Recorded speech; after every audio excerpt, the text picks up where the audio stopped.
What's up, everybody? That was for you, BJ. Job here with the Cloudy Clue, and today we're going to be talking about brain development. Now, full disclosure, we've been trying to start this video since last Saturday. We tried to start it when BJ was here doing video.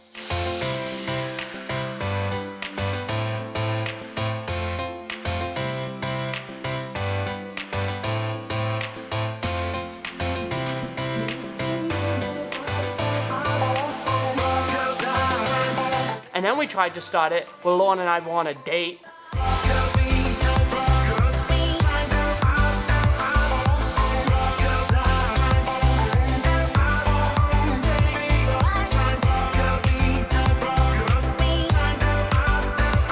I even tried to start it at work.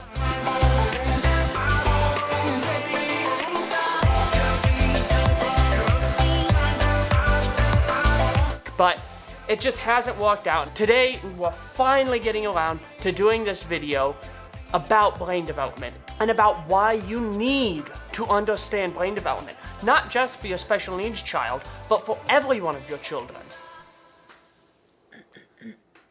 So the basics of brain development is the frequency, intensity, and duration. Those are three words that you need to have ingrained in your mind. Frequency, intensity, duration. Frequency, intensity, duration. Don't forget those. Basically, the idea is that when a baby is born, their brain does not have potential set in stone. You can actually speed up the process of brain development. And the way you do that is by frequency, intensity, and duration. And so, and that's frequency, intensity, and duration of the stimulation that the brain is receiving. So what you want to do is stimulate the brain with frequency, which is how often you are stimulating the brain.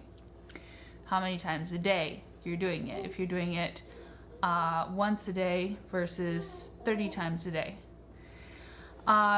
And obviously, the more times you do it, the more ingrained it will be in the brain, the more the synapses will make those connections, and so the faster the brain will learn and develop. And then intensity is...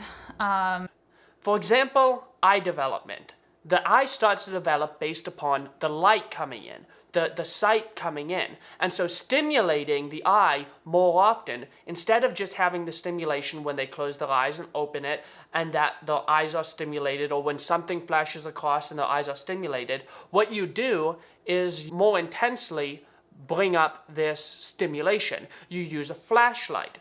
If there's a certain way to do the flashlight, don't just shine a flashlight in your children's eyes.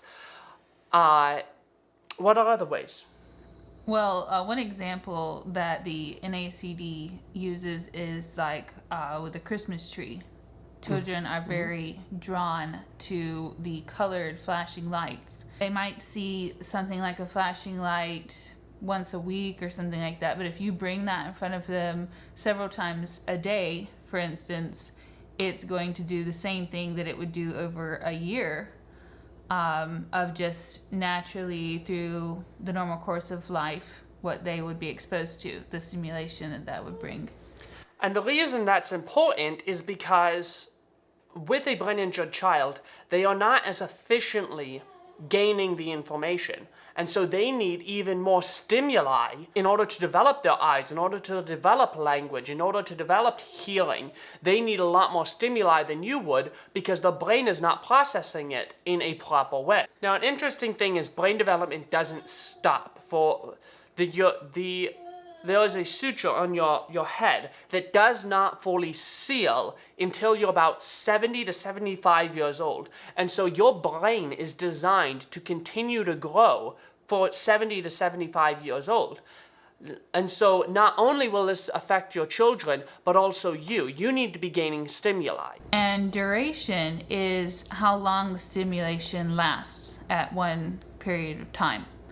So what you want to do is have very frequent, very intense periods of stimulation that last a while. And it depends on what it is Sometimes it can be better to have more frequency and less duration. Sometimes it's better to have more duration than, frequency, or one can top the other, but basically you need to have all three in the same at the same time. For example, if you're using the flashlight that we may try and describe later on in this video and another video, some of the tools that we use for the NACD program.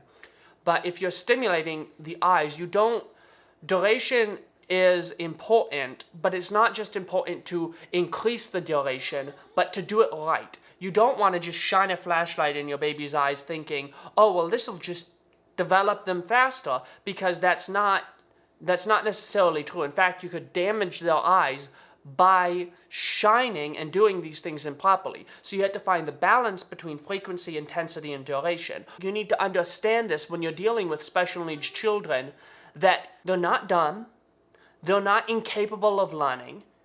They just need more frequency, intensity, and duration to develop the same amount as another child who gained the normal amount of frequency, intensity, and duration.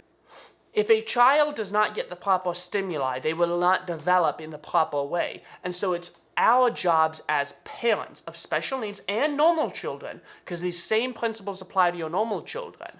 It is our job to figure out what stimuli our children need and provide it. This frequency, intensity, and duration principle applies to every part of our life. The more you read your Bible, the more knowledge you'll have of the written word.